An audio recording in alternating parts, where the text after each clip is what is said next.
మనోరమ. ఈవిడ అందరికీ తెలిసిన మహానటి అనే చెప్పుకోవాలి. ఎందుకంటే తన 60 ఏళ్ల ప్రస్థానంలోని దాదాపు 1000కి పైగా నాటకాలు, 1500కి పైగా అనేక భాషల్లోన సినిమాల్లో నటించారు. అది కూడా ఏదో సాదాసీదా నటులతో కాదు, ముఖ్యమంత్రులతోని. యెస్, మీరు విన్నది అక్షరాల నిజం. మనోరమ గారు ఇంచుమించుగా 7గురు ముఖ్యమంత్రులతోని, అందులోని 5గురు ముఖ్యమంత్రులు తమిళనాడుకి చెందిన వాళ్ళే కావడం ఇంకా విశేషం.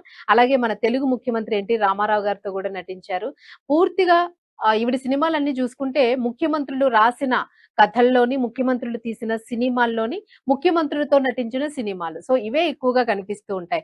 సో, మొత్తానికి ఏదైనా గూడా మనోరమ గారు ముఖ్యమంత్రులతో నటించిన ఏకైక నటిగా నిజంగానే గుర్తింపు పొందారనే చెప్పుకోవాలి ఈరోజు. అదొక హిస్టారికల్ మూమెంట్ అనే అనుకోవాలి. సో, అసలు ఎవరెవరితో నటించారో ఒక్కసారి మనం చూసుకుందాం.